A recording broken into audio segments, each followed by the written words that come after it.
اس ایجنڈے کے پیچھے کیا تھا، اور وہ سلسلہ ابھی بھی ہے، وہ جاری ہے۔ اب یہ مذاکرات کا ایک ڈھونگ ہے، ایک کھیل ہے، وہ رچایا جا رہا ہے کہ ہم مذاکرات کریں گے، لیکن آپ کو پتہ ہے کہ اس کی بھی اگر اجازت عمران خان دے گا تو ہوگا، ادروائز تو یہ مذاکرات بھی اسٹیبلشمنٹ سے کرنا چاہتے تھے، اور ساتھ ہی ساتھ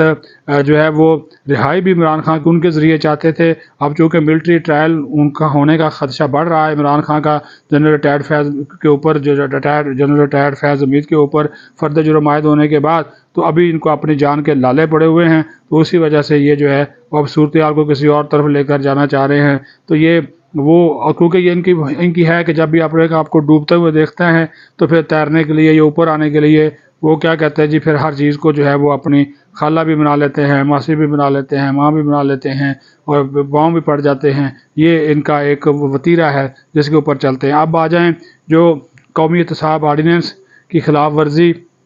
190 ملین کے پاؤنڈ میں جو ہے وہ کی گئی، اس میں ایک تو سب سے پہلے یہ آپ کو بتا دوں کہ جو قومی احتساب آرڈیننس کا جو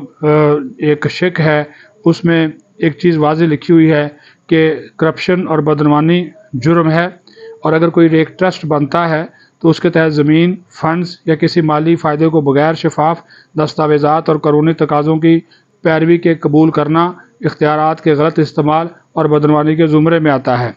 ملزم کا یہ دعویٰ، یعنی کہ عمران خان کا یہ دعویٰ کہ کوئی ذاتی فائدہ نہیں لیا گیا، اس وقت متضاد ہے جب قیمتی زمین اور کثیر رقم کی منتقلی سرکاری جو آڈٹ یا مالیاتی نگرانی کے بغیر ہوئی۔ پھر رولز آف بزنس 1973 کی خلاف ورزی کی گئی۔ یہ حکومت اپنا الجواب جو ہے وہ جوابی دلائل وہ جو حکومت نے دیے ہیں وہ میں آپ کے سامنے رکھ رہا ہوں کہ عمران خان نے کابینہ کے اجلاس میں اضافی ایجنڈا آئٹم پیش کرنے کی بات کو اپنے جواب میں معمولی قرار دیا اور یہ کہا کہ رولز آف بزنس کے مطابق تھا، لیکن رولز آف بزنس کے مطابق کابینہ کے اراکین کو ایجنڈا پہلے دیا جاتا ہے، وہ فراہم کرنا لازمی ہے۔ اس اصول کی جو خلاف ورزی ہے اس کو معمولی جو ہے وہ نہیں کہا جا سکتا، اور اتنی اہم مالی معاملے کے اوپر رازداری اور بحث کے بغیر جو فیصلہ کیا گیا، اس نے طریقہ کار کی جو شفافیت ہے اس پر بھی سوالات اٹھائے ہیں۔ پھر مفادات کا تصادم اور عوامی عہدے کا غلط استعمال کیا گیا۔ آئین پاکستان کے مطابق عوامی عہدہ رکھنے والے افراد ایمانداری اور اعتماد کے اصولوں کے پابند ہیں۔ ملزم کے ذاتی ساتھیوں جیسے ملک ریاض سے لین دین کی منظوری اور یوکے سے فنڈز کی منتقلی میں شفافیت کی کمی ان اصولوں کی خلاف ورزی ہے۔ قانون شہادت کا جو آرڈر ہے 1984 کا، اس حوالے سے ملزم نے اہم شواہد بشمول رازداری کے معاہدے کی قبولیت کو چیلنج کیا اور اسے جعل سازی قرار دیا، لیکن قانون شہادت کہتا ہے کہ دستاویزی شواہد کی آزاد ماہرین سے تصدیق جو ہے وہ ضروری ہے۔ اس حوالے سے متبادل فرانزک تجزیہ نہ کروانا ملزم کا دعویٰ، یعنی کہ عمران خان کا دعویٰ جو ہے اس کو مزید جو ہے وہ کمزور کرتا ہے۔ کابینہ کا اس میں کردار اور جواب دہی وہ کیا تھی وہ بھی آپ کے نالج میں لا دیتے ہیں۔ اس کے حوالے سے حکومت اور جو اداروں کا موقف ہے اور نیب کا موقف ہے کہ ملزم نے، یعنی کہ عمران خان نے ذمہ داری کابینہ کے اراکین پر ڈال دی اور کہا کہ اضافی ایجنڈا متفقہ طور پر منظور ہوا، جو کہ نہیں ہوا تھا، لیکن اجتماعی ذمہ داری کے ضوابط کے تحت وزیر اعظم کابینہ کے فیصلوں کے لیے حتمی طور پر جواب دہ ہوتے ہیں۔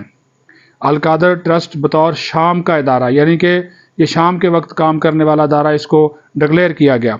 اور اس ٹرسٹ کا جو قیام تھا اور عمل عوامی مفاد یا شفافیت کا مظاہرہ کرنے میں ناکام رہا۔ اگرچہ اسکالرشپس فراہم کرنے کے دعوے کیے گئے، پیش کردہ مالی ریکارڈ جو ہے ٹرسٹ کے قوانین اور اس کی ضروریات کو پورا نہیں کرتا۔ جو جوابی نکات ہیں، 190 ملین ایک پرائیویٹ سیٹلمنٹ تھی، ریاست پاکستان سے متعلق نہیں تھی۔ پھر سن لیجئے،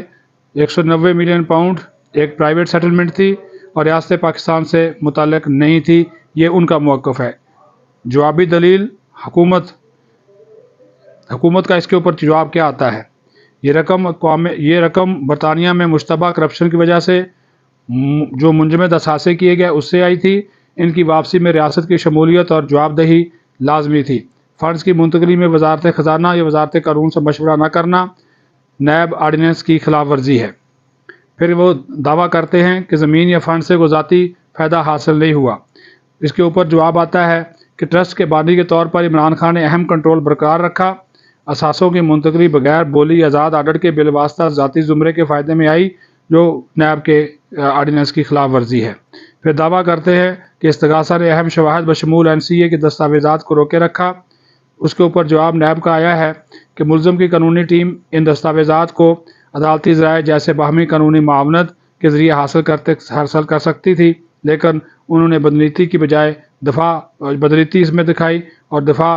کی جو ہے وہ نہیں انہوں نے کیا۔ تو اب اس میں جو چیزیں سامنے جو ہے وہ آ چکی ہیں، میں نے آپ کو بتا دی ہیں کہ کچھ دستاویزات طریقہ کار کی تصدیق سے بالکل محروم ہیں، لیکن شواہد جیسے زمین کا انتقال، بینک لین دین، گواہوں کے بیانات، مالی باضابطگی کا ایک تسلسل ہے جو عمران خان جو کہ ملزم ہے وہ ان سے جڑا ہوا ہے۔ تو یہ دو بڑے امپورٹنٹ ایشوز تھے، وہ میں نے آپ کے سامنے جو ہیں وہ رکھے ہیں کہ تحریک انصاف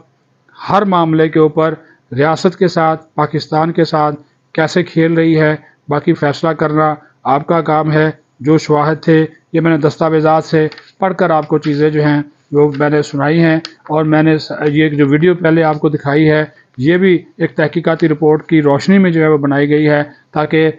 آپ کے سامنے جو ہے وہ حقیقت لائی جا سکے کہ 24 نومبر دوسرا 9 مئی کرنے کی پوری سازش تھی، لیکن اس سازش کو ہمارے اداروں نے ناکام جو ہے وہ بنایا۔ پاکستان زندہ باد۔